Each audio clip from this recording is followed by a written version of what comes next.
open your heart and open your mind. We are the Race for Unity. Something happened here. What it is ain't exactly clear. There's a man with a gun over there, telling me I got to beware. That was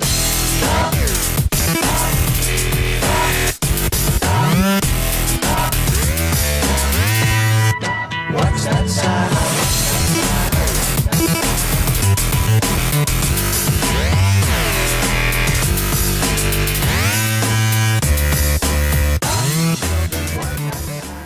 Hello everybody, and welcome to the morning Cup of Brew with your host, Mike, Big Mike, pro wrestler, aka Mr. Baldy in the house, and Mr. Blue here.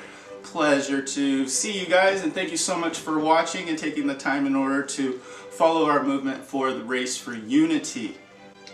So, today we have a couple of things that we would like to talk on, and we're going to make this a motivational Monday. So, sit up, put your feet on the ground, and let's get the day started. I'm ready. One of the subjects that we want to talk about is what it's like when you wake up in the morning. Are you happy about your day? Are you frustrated? Are you angry?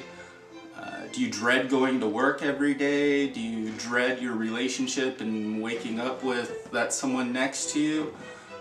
How do you start your day? Because a lot of that determines on how the rest of your day goes. One of the first things I do in the morning is I make my bed, and that's the beginning of my day, and that's where it starts for me. Where does it start for you, Mike? I actually do the same thing. It's I don't want to get into this topic today because it's a topic that take a lot more than 5 minutes, but basically depression is a huge problem. And one of the indicators is when you start doing the things you do every single day. So my indicator is make my bed every single day. And it's funny because a couple weeks ago I had made my bed for 3 days in a row, and I realized that I was actually slipping into depression, which is kind of ironic because I'm the happiest person on earth. I think we discussed this last time we talked. Yeah. So I realized, I need to pick up my game here a little bit and look at what was making me feel that way and solve the problem immediately. I think I know what that is. That's part of routine. That's why we get into positive routines and things that we do on a regular basis, such as going to the gym and working out, making our bed in the morning, cleaning the house and doing the dishes on a daily basis, meditating. I mean, these are all key factors that any motivational speaker out there will tell you that you have to have a routine, a positive routine set into place to accomplish your goals and to be able to drive every day. And if you don't have that mindset, you don't know where you're going, maybe you should think about that and see where you want to go. And once you know what you want, then you know how to get there. Do you agree with that? Yeah, very good point. Getting back to what you're saying about how do you get up in the morning, everything in life is your perception. And your perception is based on your reality, your map of the world, and what has happened to you throughout your life up to that point. I can't tell you how many times I go to work and I hear, oh, I hate my job, I hate this. It's because their perception of work is skewed.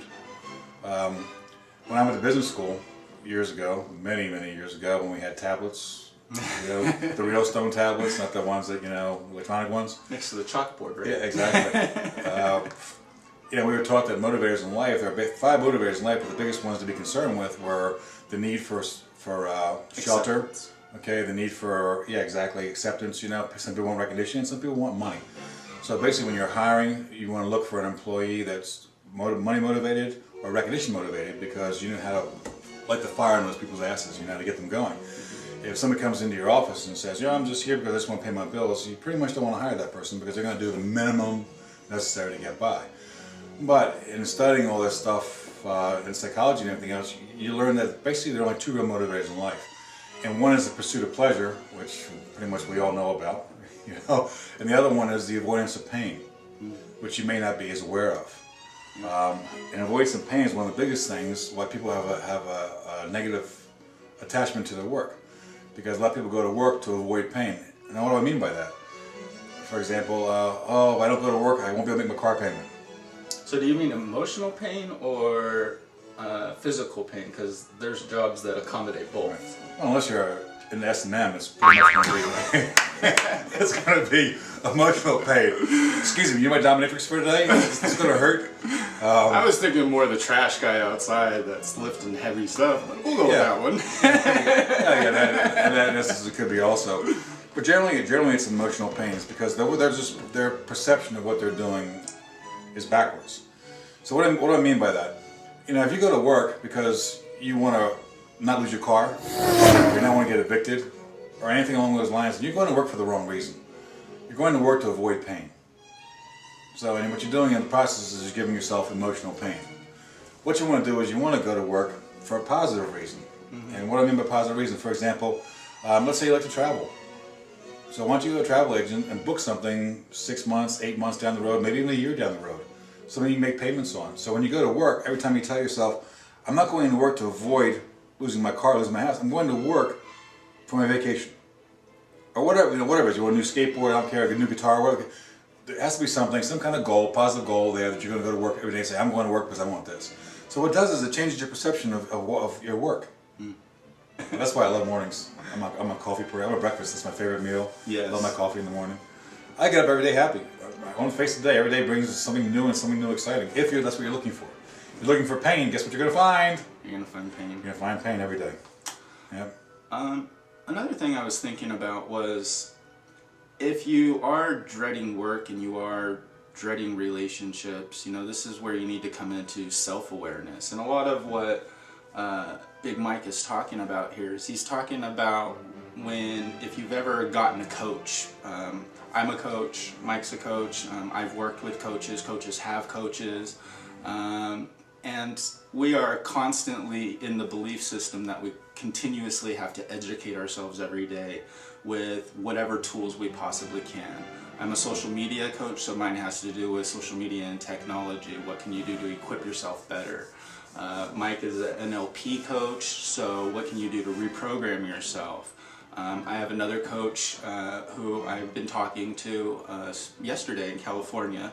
He is a sales coach. So we all have weaknesses in something. We can't be perfect at everything.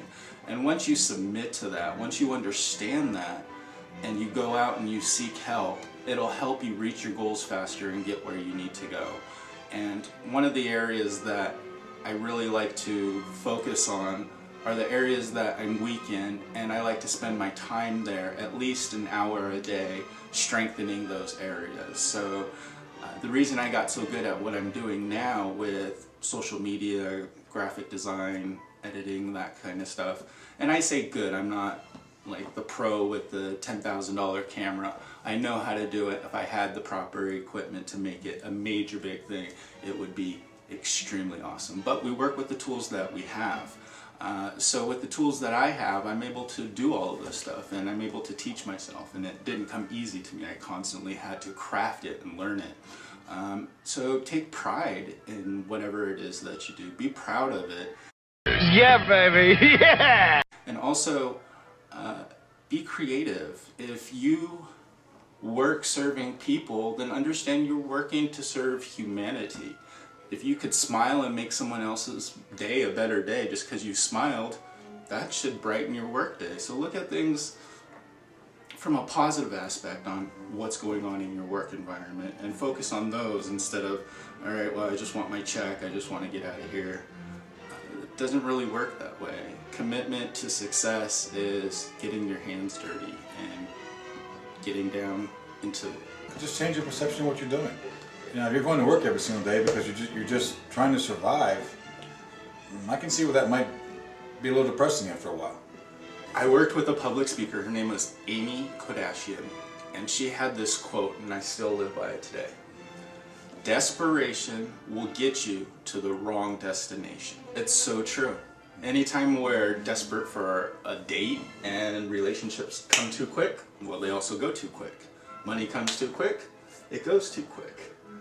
So jobs, careers, it's all similar. So if you have that desperation and you're just jumping from destination to destination based on that being your only reason for doing it, you're inevitably, statistically, gonna fail.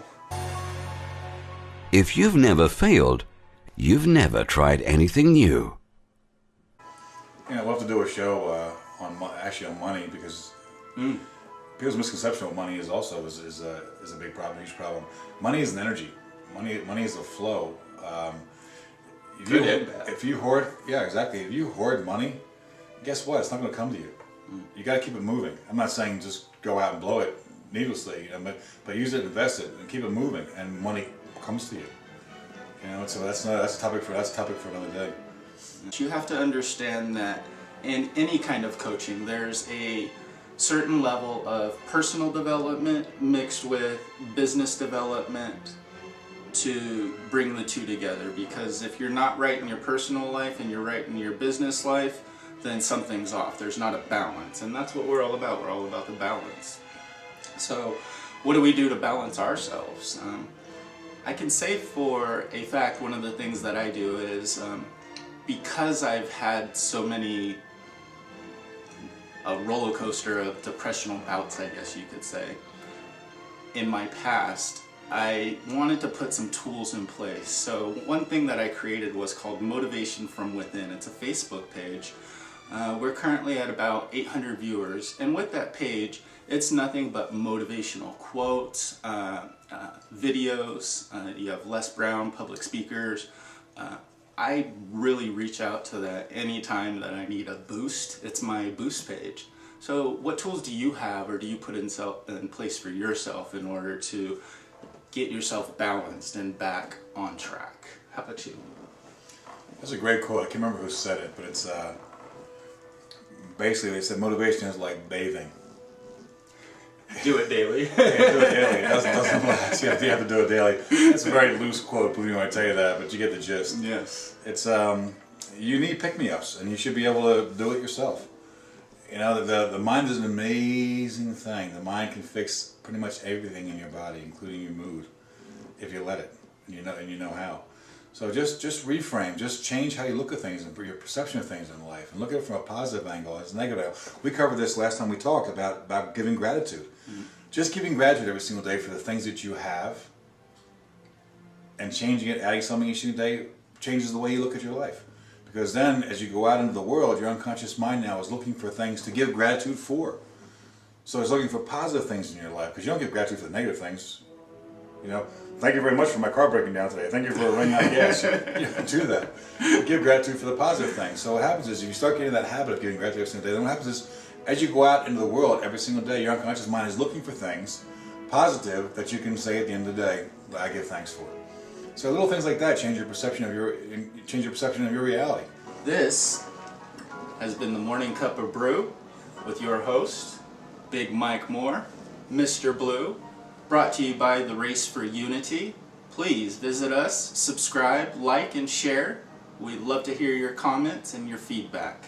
Thank you for watching. Thank you, and have a great day. Have a great day.